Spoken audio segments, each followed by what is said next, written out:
Assalamualaikum warahmatullahi wabarakatuh. Bertemu lagi dengan saya Rizky Lestariono dalam The Lawyer TV. Kali ini kita akan membahas tentang cara mengajukan gugatan cerai sendiri tanpa pengacara atau kuasa hukum, serta mengetahui hal-hal apa saja yang perlu disiapkan sebelum mengajukan gugatan ke pengadilan.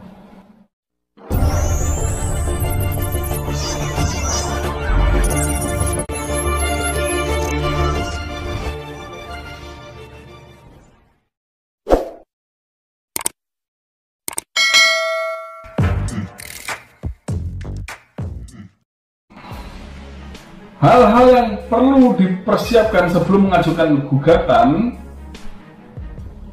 yakni siapkan dokumen-dokumen, pahami cara mendaftarkan gugatan ke pengadilan, membuat surat gugatan, menyiapkan biaya perceraian, dan menyiapkan saksi. Yang pertama, menyiapkan dokumen yang dibutuhkan dalam pengajuan gugatan, yakni adalah yang pertama, surat nikah. Saudara harus menyiapkan surat nikah atau buku nikah sebelum gugatan diajukan. Pastikan buku nikah Anda ada, jangan sampai hilang atau tidak ditemukan. Yang kedua, siapkan kartu tanda penduduk atau KTP sebagai bukti tempat tinggal saudara. Yang ketiga, siapkan kartu keluarga sebagai salah satu bukti penguat bahwa saudara telah berhubungan keluarga dengan calon tergugat atau termohon. Dan siapkan fotokopi akte kelahiran anak bila diperlukan untuk sebagai salah satu isi gugatan tentang pertimbangan hak asuh anak. Karena antara gugatan cerai bisa digabung juga sekaligus dengan menggugat hak asuh anak. Setelah dokumen-dokumen yang dimaksud sudah saudara siapkan, langkah kedua adalah membuat surat gugatan. Surat gugatan dapat saudara pelajari baik di Google, di artikel-artikel, atau saudara juga bisa berkonsultasi kepada pengacara, atau apabila tidak ingin menyewa jasa pengacara, saudara bisa ke pengadilan secara langsung karena di sana ada pos bakum, pos bantuan hukum yang sifatnya gratis. Saudara akan dibuatkan isi surat gugatan yang mana isinya terdiri dari petitum dan posita. Posita berisi dari kronologi terjadinya perkara sehingga membuat saudara ingin mengajukan cerai. Petitum adalah permintaan saudara. Saudara ingin cerai, sampaikan dalam petitum. Kemudian setelah saudara mengajukan atau mendaftarkan gugatan, maka saudara harus mengikuti tahapan-tahapan persidangan. Tahapan-tahapan persidangan yang pertama adalah mediasi.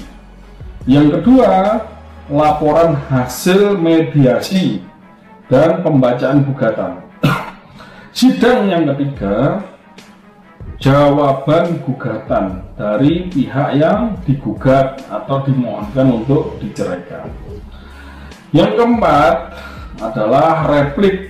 Replik adalah jawaban atau tanggapan atas jawaban gugatan. Yang kelima adalah duplik. Duplik adalah tanggapan atas replik.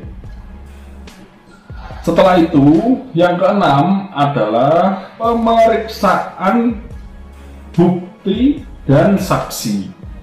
Pihak penggugat atau pemohon diwajibkan menghadirkan bukti dan saksi. Bukti-bukti yang dimaksud adalah yang sebagaimana kita persiapkan di awal tadi, yakni buku nikah, kemudian KTP, KK, akte kelahiran bila diperlukan. Saksi minimal 2 orang, boleh saudara, orang tua kandung, tetangga, atau teman yang melihat, mendengar, atau mengalami sendiri terjadinya permasalahan rumah tangga saudara. Kemudian yang berikutnya, setelah dilakukan pemeriksaan saksi, maka sidang akan diakhiri dengan kesimpulan. Di minggu berikutnya akan ada keputusan dari pengadilan.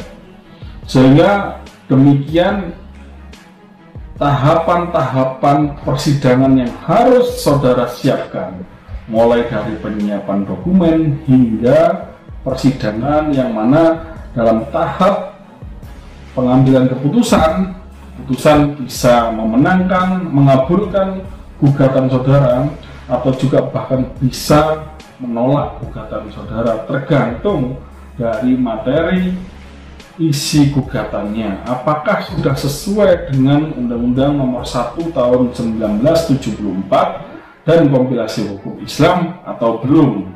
Jika alasan-alasan perceraiannya tidak tepat, maka bisa jadi gugatan saudara ditolak.